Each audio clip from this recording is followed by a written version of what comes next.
E a gente queria começar falando sobre a questão de ser político aqui no Brasil, né? Então você já tá chegando no seu segundo mandato agora, agora 2020, 2020, ano que vem já que acaba, né? Isso. Ano que vem que acaba. E querendo ou não, na iniciativa privada o cara tem que ir lá, passar na entrevista, se mostrar uma pessoa qualificada. Da mesma forma, até no concurso público tem que passar num concurso. Enquanto isso, pro cara conseguir algum cargo político, ele vai ter que conseguir voto, né? Que aqui no Brasil, infelizmente, eu vejo que o pessoal não tem muita ideia do que tá fazendo, não sabe votar muito bem. Você vê que na política, nesses quase 8 anos aí, você vê muitas pessoas desqualificadas que nem sabem o que estão fazendo lá dentro. Olha, todo mundo sabe muito bem o que está fazendo lá dentro.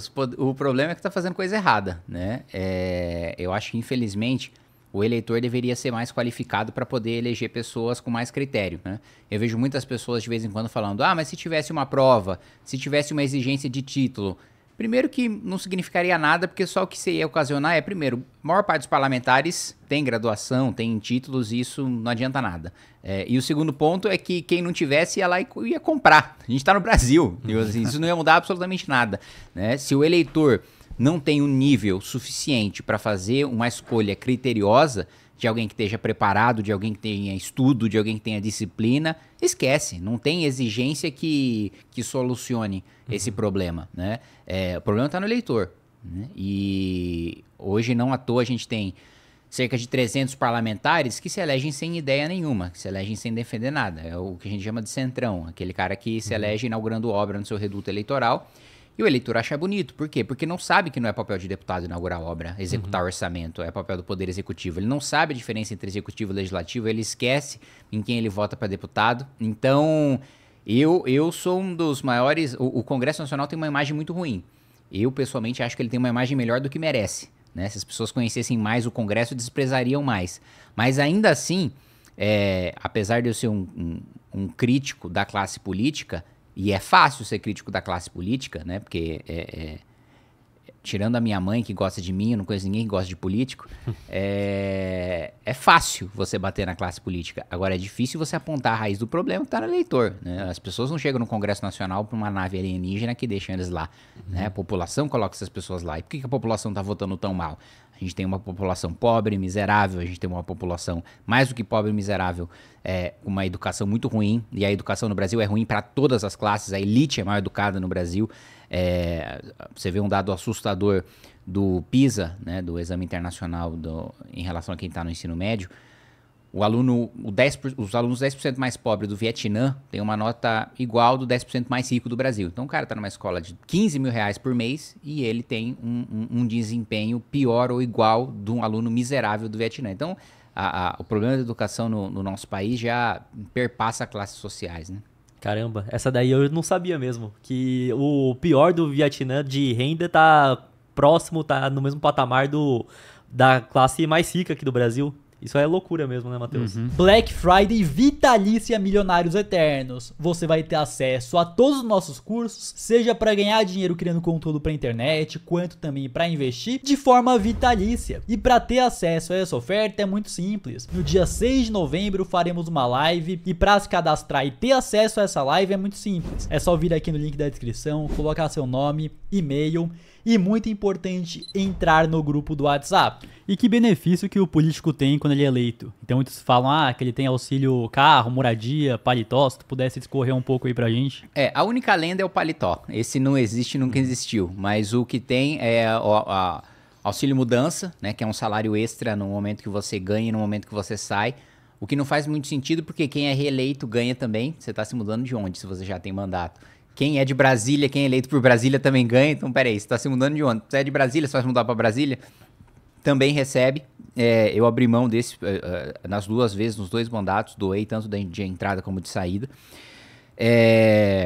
Você tem a cota parlamentar, que varia ali de acordo com o seu estado, de 40 a 60 mil reais para despesas de passagem aérea, gasolina, carro, aluguel de carro. Aí tem gente que aluga um carro em Brasília, outro carro na sua base eleitoral. E tem os casos também muito comuns de desvio de dinheiro, que o cara lança uma nota fria no posto de gasolina do amigo dele, coloca lá 15 mil de gasolina, falsamente, aí embolsa uma parte para ele, outra parte para o dono do posto. O dinheiro também com alimentação dentro dessa cota parlamentar, com segurança, enfim. Tirando passagem aérea, que eu preciso para trabalhar, todos os outros eu abri mão.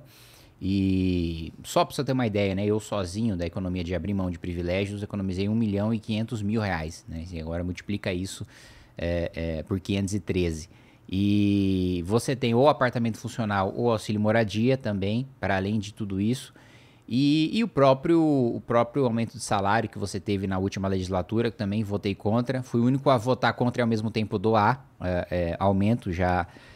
doei aí líquido R$500.000 de salário. Então, assim, é uma bizarrice que no Brasil, quando você ganha a eleição para deputado federal, automaticamente você está no 1% mais rico da população, só pelo salário. Quando você junta todos os outros penduricalhos, é uma aberração que a gente tem hoje e, infelizmente, eu não vejo... Eu lembro na época que foi votado o aumento de salário para deputado, não teve uma manifestação, não teve uma revolta, não teve...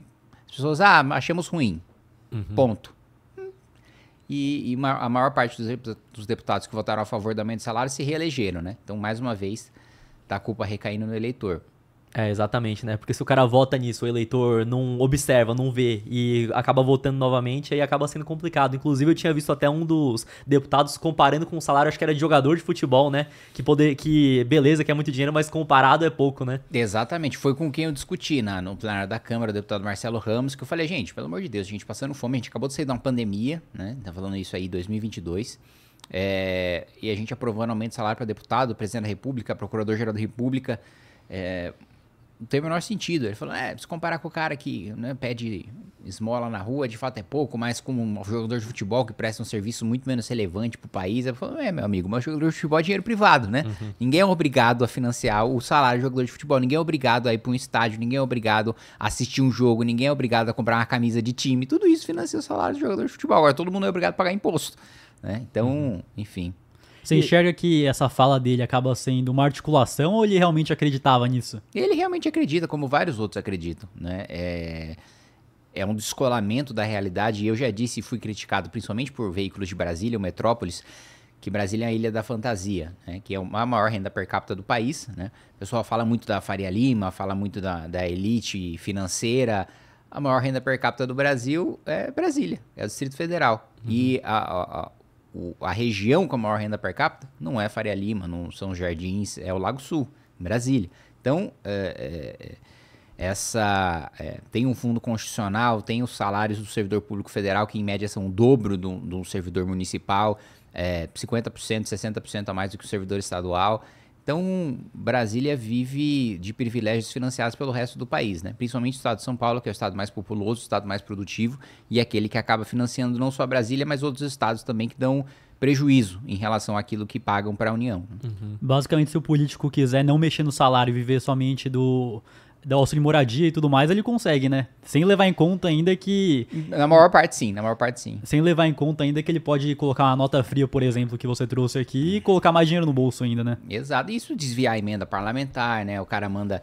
Tem 40 milhões de reais de emenda por ano para reverter para sua base, e isso todos os deputados. Essa é impositiva, é a transparente, é que você consegue entrar agora lá aqui em Cataguiri Câmara, você vai entrar no meu site, assim como de qualquer outro deputado, e você vai saber quanto eu mandei, para onde eu mandei, tanto a cidade como qual área, se foi para saúde, para educação, enfim. Dessa transparente, são 40 milhões de reais. Aí, quem vota com o governo tem mais, os 80, 100, 120 milhões de reais, que é o que a gente chama de orçamento secreto. E disso tem a expressão famosa lá, que é o rebote, que é a quantidade de propina que você recebe de volta de encaminhar para uma prefeitura de um amigo que tem uma empresa. Então, você manda uma emenda de R$1 milhão, volta de 200, 300 mil reais de propina. E desde que você entrou pra política há quase 8 anos pra agora, o que mudou na tua cabeça, assim, em relação ao que você tinha de expectativa e o que você vê de realidade? Eu era muito ingênuo na primeira vez que eu entrei. Eu pensei que podia mudar as coisas muito rapidamente e radicalmente, sendo um deputado federal. Aí eu vi que com um parlamentar, apesar de modéstia à parte, ter um nível de produtividade alto, reconhecido, muito além da maior parte dos deputados, uma pessoa faz uma diferença muito... Pode fazer uma grande diferença, mas demora muito mais para a gente transformar um país inteiro, décadas, do que a gente gostaria. Então, assim, a minha expectativa de com um poder político que o MBL tem hoje de fazer a transformação com um mandato na Câmara, esquece. Por isso que o nosso projeto é ter presidente da República, eleger bancada, porque aí sim dá pra gente fazer transformações grandes de curto prazo. E como é que funciona, só para terminar essa parte aqui dos políticos, a questão de aposentadoria? Então, o trabalhador, o CLT, vai ter que ir lá contribuir no INSS durante 35 anos, até se, por exemplo, quem tem a minha idade, a do Renan, conseguir chegar nesse ponto da vida. Já vai ter muita reforma, muita mudança. Como é que é para o político se aposentar? A gente acabou com a aposentadoria especial de parlamentares na última reforma da Previdência. Inclusive, foi uma das emendas que eu apresentei para a reforma da Previdência. A minha legislatura foi a última que teve. Eu abri mão da aposentadoria especial. Agora, os parlamentares se aposentam pelo INSS. Esse aí eles perderam, pelo menos. Aí. Que realmente não faz sentido algum. E pra você que quer comprar criptomoedas ou investir no exterior, a parceira aqui do podcast é a Quantifury, corretora internacional 100% taxa zero. E fazendo seu primeiro investimento equivalente a $50, você ainda ganha uma recompensa em Bitcoin. É só escanear o QR Code que tá aqui na tela ou clicar no link da descrição.